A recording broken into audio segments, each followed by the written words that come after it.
Here at the Assembly, your MLAs examine the work of government departments, they hold inquiries and they debate the big issues of the day. In this new programme of features and interviews, we take you to the heart of the Assembly. Coming up on today's programme, we bring learning to life for young people, we go behind the scenes at Assembly broadcasting, but first, how laws are made. Welcome to Assembly Extra.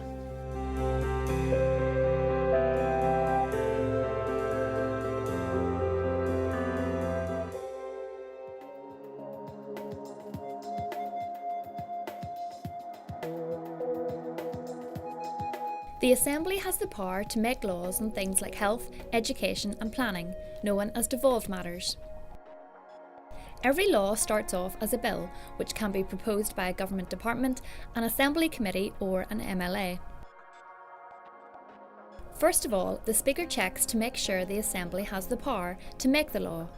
If it does, the bill starts its passage through the Assembly. The title of the bill is read out to the Assembly, but the contents not actually discussed at this stage. Order paper is the business of the first stage of the Justice Bill, and I call the Justice Minister. Minister. Thank you, Mr. Speaker. I beg to move the Justice Bill. MLAs get a copy of the bill and have at least 5 working days to review it.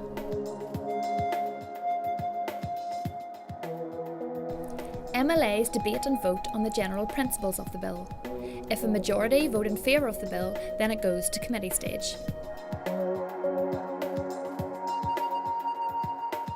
A committee has 30 working days, or longer if it needs, to examine the bill and get people's views.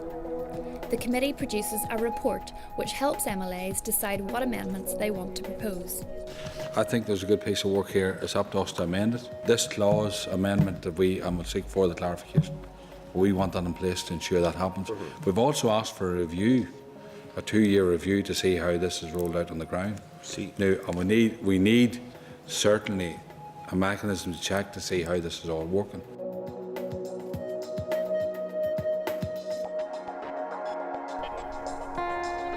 The bill is brought back to the Assembly for MLAs to debate and vote on the detail and any proposed amendments. If these don't pass the vote, they don't form part of the bill. The question is that Amendment 1 be made. All those in favour say aye. Aye. Contrary, if any, no. No. Do we have tellers? 95 members voted, 26 members voted aye, 69 members voted no. The amendment falls. The amendment member falls.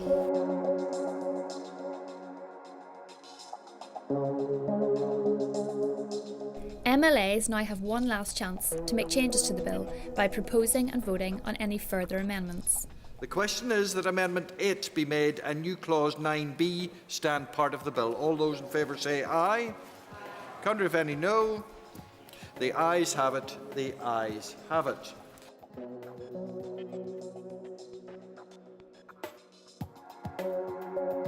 I welcome the fact that this important bill has now entered its final stage, and I'd wish to take the opportunity of thanking the Chair, the Environment Committee, and indeed all of the members of the House who contributed to this bill throughout its process. The entire bill is discussed a final time, and there's a vote on whether it should become law. The bill goes to the Attorney-General for final checks before it is passed to the Secretary of State, who presents it for royal assent. Once royal assent is received, the bill becomes law and is known as an Act.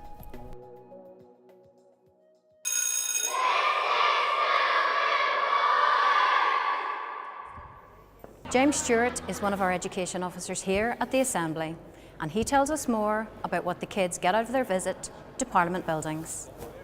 Really what we're here to do is to open this, or bring this building to life, this fabulous building, and suppose put it on their radar. You know, whenever they're at home watching the news and they see the building in the news, they go, all right, look, I've been there. You know, I can kind of identify with what goes on up there.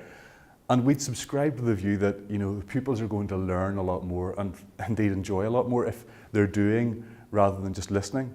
So we'll have our own, you know, our own mini elections, and we'll have, you know, mock debates. We'll take them into the chamber themselves, and we'll maybe debate, you know, a curfew for young drivers, or, you know, reducing the voting age, or even abolishing school uniform. So you've got to think of ideas for why it would be a good idea to hold on to school uniforms. So all those who want to get rid of school uniform, give me an aye. Aye. All those who want to keep it, say no. No. It's too tight, so we're going to have to go to the next level. The House will divide. Right, so the ayes for getting rid of school uniform was 32. The noes were 12. The ayes win, the ayes win, the ayes win. But the commonality, I mean, the common factor is that, you know, all of the programs that we develop are linked to the curriculum. So whether it's at primary, it's, you know, the world around us, or maybe it's learning for life and work, or the A-level syllabus. You know, the MLAs are here and they're legislating on issues that are important to our daily lives. Here's what some of today's kids thought about their visit. What was the best thing about the visit today? Going in the chamber room, in the debates. It was really good. It was really fun. Because you got to speak how you were feeling about the subject. I liked the debate too, but I also liked the bit we did down in the basement where you had to elect your... Oh, yeah, the mock election, yeah. And why did you like it? Because it was just funny and you got to see what you'd actually do if you're like in an election. What do you think of Parliament buildings itself? It's really big and there's loads of detail in it. The architecture of this building is amazing. Well done, you. What did you learn? Lady Gaga wasn't an MLA. Actually found out who different ministers were. The earlier that we, you know, involve young people, the more likely they are to participate in the future, and the more likely they're going to understand how they can influence the decisions that are made up here on the Hill.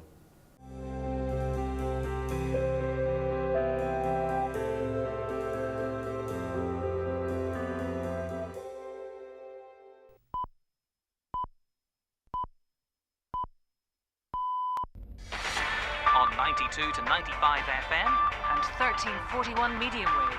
This is BBC Radio Ulster. The political parties will announce today who will appoint to lead the various departments at Stormont. It's a big day for the Assembly. After the May elections, it's time to find out who the new ministers will be, and there's lots of interest in what's going to happen. We join the broadcast team as they prepare for the day. We're on from 12 to 12:45 and then we're back on air from 2 to 3:30. Anne is taking the lead in directing, Chris is taking the lead on cameras, Justin on sound. As well as briefing her team, Noran also liaises with the media who want to broadcast what's happening in the Assembly chamber. And there's quite a lot of the media in today who will need support. The team starts the day with sound and camera checks to make sure everything is working properly. With 6 cameras and 88 microphones in the chamber, the team must make sure everything's working properly before we go live. During the checks, a problem is found with the sound in the chamber. Sean, it's Alan up in the switcher here. There seems to be an audio fault. There's a lot of feedback coming into the press gallery. There's feedback coming from the speakers in the press gallery, and it's affecting the sound on the floor of the chamber. And it can be heard on the live output used by the media. But if you talk to Justin, I think you find out that you can't leave it up because his own PA upstairs is falling out. It's all hands on deck to try and fix the problem before MLAs start to arrive and TV and radio programmes go on air. Right, so can we do a test now? If you have 2 or 3 mics on, what's happening, please? That's 2 mics on, you'll not really more than 2. The team tries lots of different things to fix it, but it's not working. And with 5 minutes to go, things are getting a little frantic. 12:45 until 2 o'clock then doing an investigation. I'm not starting out to turn stuff on and on with 5 minutes to go. Is that working with you at Hansard speakers, Justy? With literally minutes to spare, a short-term fix has been found and the speakers in the press gallery of the chamber are unplugged. It's not perfect, but it means the debate begins on time and the media get their footage. Everyone's in place, ready to begin the live broadcast of the Assembly sitting. There we are, into 6 with sound. 1 next, probably. The cameras and microphones in the Assembly chamber are controlled remotely from a suite in the basement.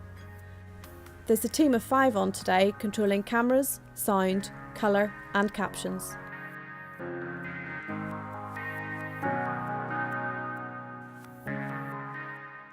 The team don't know who's going to speak next, so Anne, Programme Director, is keeping an eye on every camera and decides which ones should be used depending on who stands up to speak. 5 over the shoulder. The Minister of Justice.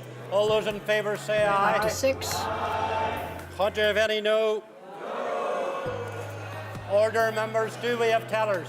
Coming to 6. Quick reflexes are needed to make sure the right camera and microphone is on the right person.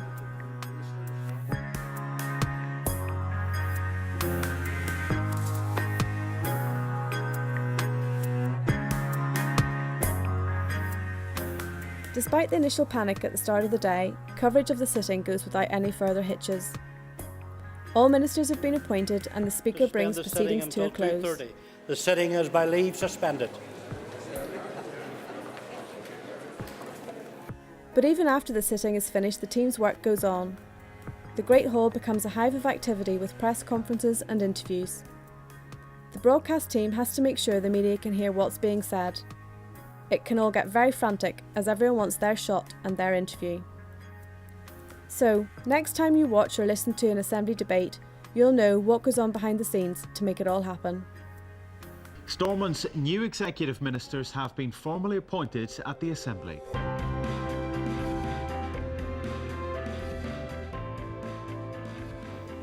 Well, that's it from this edition of Assembly Extra. But you can keep up to date with what's happening here at the Assembly by visiting our website or following us on Facebook and Twitter.